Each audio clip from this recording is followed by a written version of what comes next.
I'm still trying to process what we just watched in Carolina, because that wasn't just a loss, it was a gut punch. A 30-27 defeat that showed every weakness this team has been hiding behind the bright lights and the big talk. The Dallas Cowboys, a team that looked ready to turn the corner, just fell flat against a Carolina Panthers squad that came in as underdogs and left looking like the better, tougher team. Let's be honest here. This one hurt in a different way, not because of the score, but because of how it happened.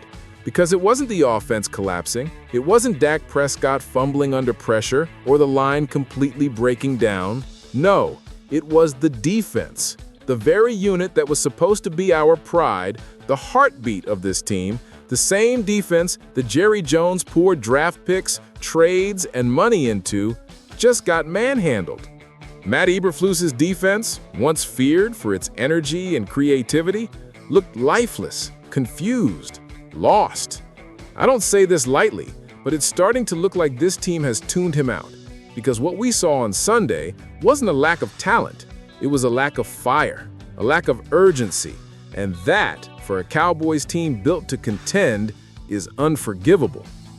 Rico Dowdley, the running back this front office let walk away in free agency, absolutely torched Dallas. 30 carries, 183 yards, 1 touchdown, plus 56 more yards through the air.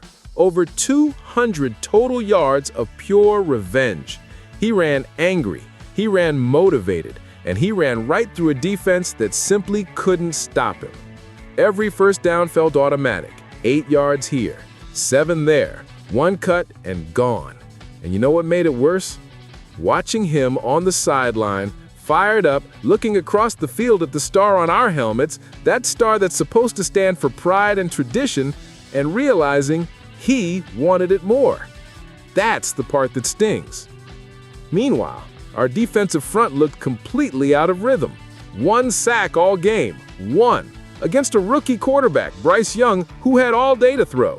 He wasn't pressured, he wasn't rattled, and when he needed a big play, he got it, because Dallas simply couldn't close.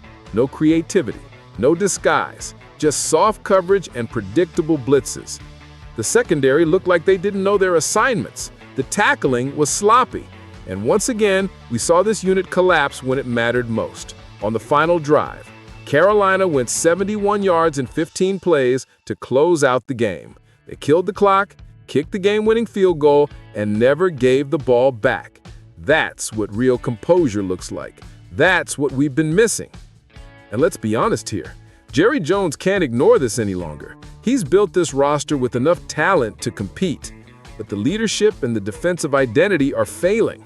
You can have Dak Prescott playing smart football, you can have George Pickens making highlight catches, Kenny Clark holding down the trenches, James Houston getting sacks early in games, but if your defense can't hold a lead or make one stop when it matters, you're not going anywhere in January.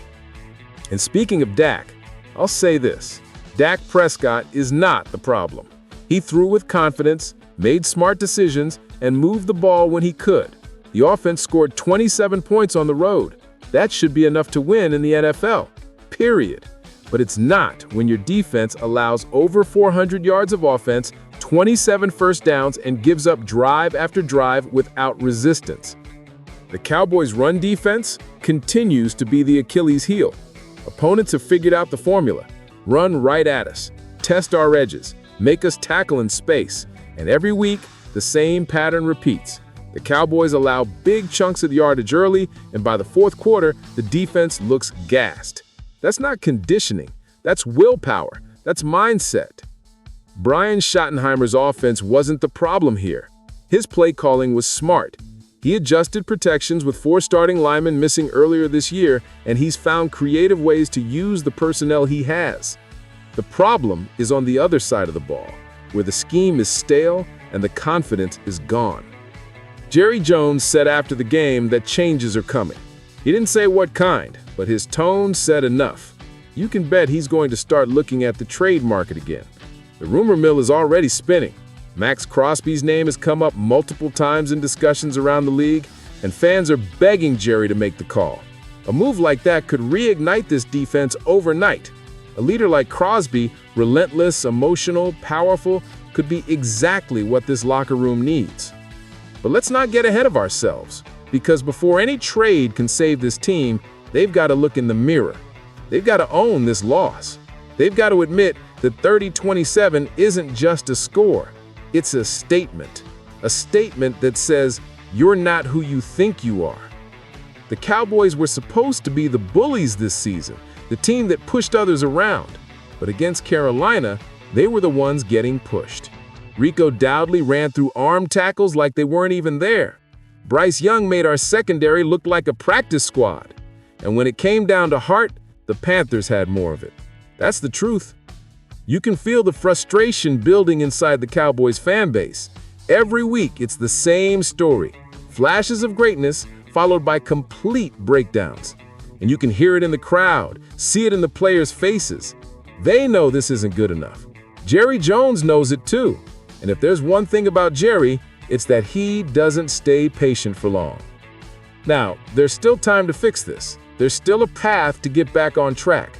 The schedule in late October and November gives Dallas opportunities to stack wins and rebuild confidence. But it starts with accountability. It starts with firing up that defense, with Eberflus taking responsibility or Jerry finding someone who will. Because Cowboys Nation is tired of talking about potential, tired of moral victories, tired of being the most talked about team in the league for all the wrong reasons. This fan base deserves to see effort, fire, and results. So here's the message. To the players, to the coaches, to Jerry himself, stop talking and start proving.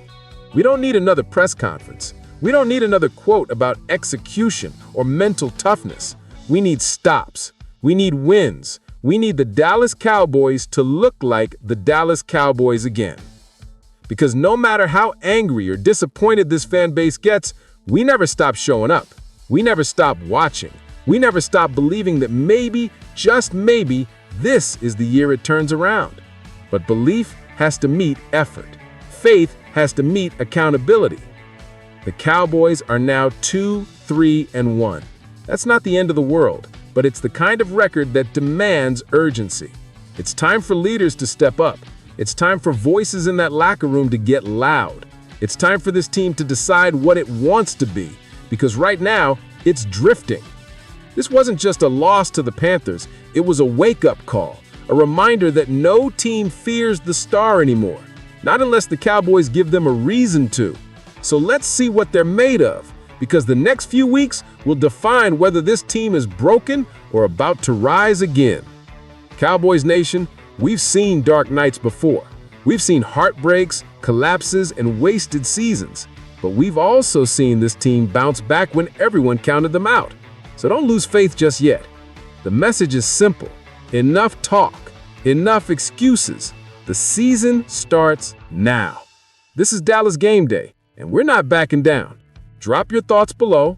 Tell me what you saw in this game, what needs to change, and who you think Jerry should go after at the trade deadline. Should it be Max Crosby, Trey Hendrickson, somebody else? Let's hear it, Cowboys Nation, because the star still shines brightest when it's under pressure. And trust me, we're not done yet.